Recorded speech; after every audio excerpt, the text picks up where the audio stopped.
ആധുനിക വൈദ്യശാസ്ത്രത്തിന് പോലും പലപ്പോഴും മനുഷ്യ ശരീരത്തിലെ രാസമാറ്റങ്ങളെ നിർവചിക്കാൻ സാധിക്കാറില്ല.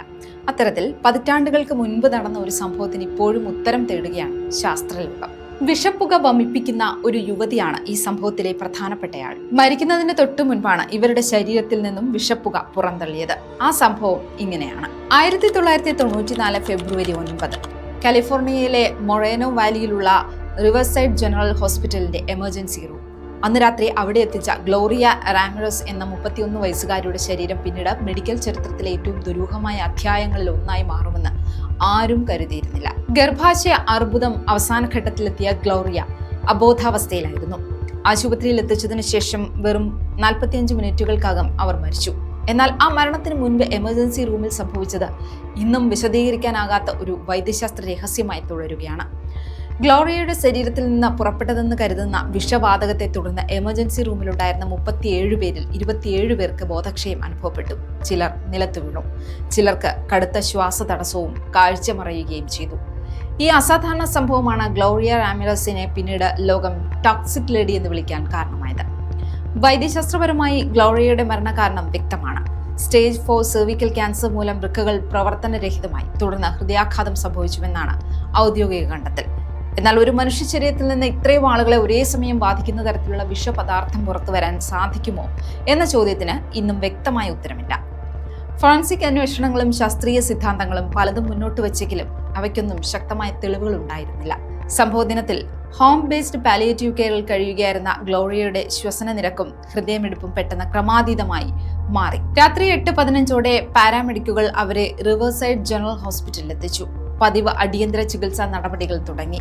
റിംഗേഴ്സ് ലാക്ടേറ്റ് നൽകി. തുടർന്ന് ഡയസെപ്പാം, മിഡാസോളം, ലോറസെപ്പാം എന്നിവ കുത്തിവെച്ചു.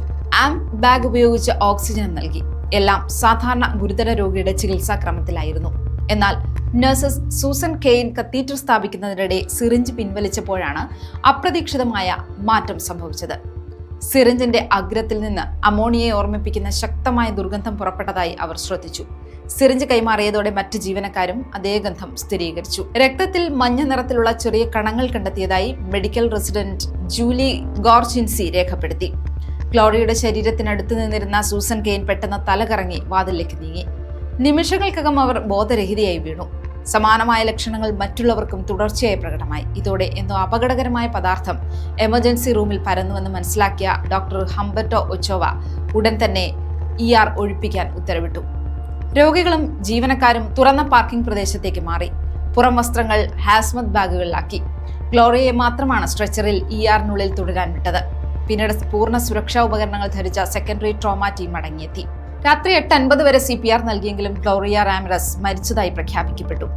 മൃതദേഹം കട്ടിയുള്ള പ്ലാസ്റ്റിക് പാളികളിൽ പൊതിഞ്ഞ അലൂമിനിയം ശവപ്പെട്ടിയിലാക്കി. മോർച്ചറിയിലെ ഒറ്റപ്പെട്ട ഭാഗത്താണ് സൂക്ഷിച്ചത്. പ്രത്യേക പരിശീലനം നേടിയ ഹാസ്മത് സംഘം ER മുഴുവൻ പരിശോധിച്ചു. വിഷവാതകത്തിന്റെ ഉറവിടമോ രാസവസ്തുക്കളോ ഒന്നും കണ്ടെത്താനായില്ല. വിഷബാധയേറ്റ 5 ആശുപത്രി ജീവനക്കാരെ ചികിത്സയ്ക്കായി പ്രവേശിപ്പിച്ചു. ജൂലി ഗോർച്ചിൻസി 2 ആഴ്ചത്തോളം തീവ്ര പരിചരണ വിഭാഗത്തിൽ തുടരേണ്ടി വന്നു.